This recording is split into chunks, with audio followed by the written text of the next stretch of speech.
बे समाव मोनसे गोनां रादाब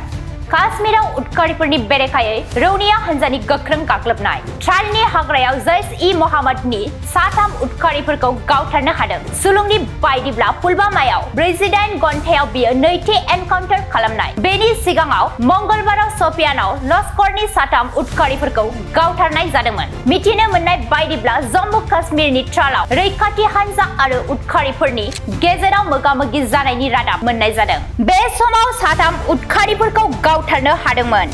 गावथारजानाय साथाम उदखारिफोरा गासैबो ट्रायलनि थागिरि बिसोरनि मुङा आसिफ अहमद शेख अमीर नजीर बानी आरो यारा अहमद बट बे जाफुंसारनायनि उनाव भारतारि रौनिया हान्जाया बुंदों दि संगालि रादाब मोननायनि उनाव 15 मेआव नादेर ट्रायल अवन्तीपुरायाव मोनसे नागिरनाय हाबाफारि लानाय जादोंमोन भारतारि रौनिया जम्मु काश्मीर पुलिस आरो BSFआ ट्रायलनि नादेरखौ फारफ्रोमथिंजायनिफ्राय बेंखनदोंमोन रौनियाफोरा माखासे सन्देह गोनां खामानिफोरखौ हमदांनो हादोंमोन जायनि उनाव उदखारिफोरनि फारसे गुलि गावनाय जादोंमोन पुलवामायाव 48 घन्टायाव बियो नैथि एनकाउन्टार खालामनाय बेनि सिगाङाव मंगलबाराव शपियानाव लश्करनि साथाम उदखारिफोरखौ गावथारनाय जादोंमोन शपियानाव मंगलबारखालि रैखाथि हान्जानि मोनसे जर'खा अपारेशनाव लश्कर-ए-तैयबानि साथाम उदखारिफोरखौ गावथारनो हादोंमोन এটা ভাল ঘোষণা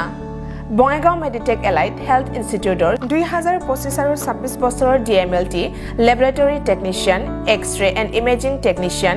ECG technician pharmacy assistant dental hygienist emergency technician আৰু নাৰ্ছিং কেয়াৰ এছিষ্টেণ্ট কোৰ্ছৰ নাম ভৰ্তি কৰাটো এতিয়া চলি আছে নাম ভৰ্তি কৰাৰ বিষয়ৰ বাবে জানিবলৈ ব্যক্তিসকলে 9395558676 নম্বৰত যোগাযোগ কৰিব পাৰিব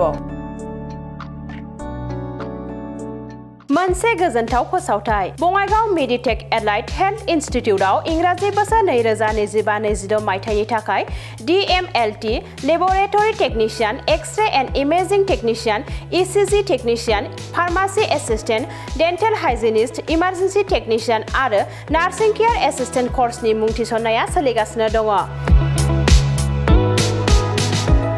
मुं थिसननायनि सोमोन्दै सुलाद लानो थाखाय 9395558676 नाम्बाराव फोनांजाब खालामनो हागोन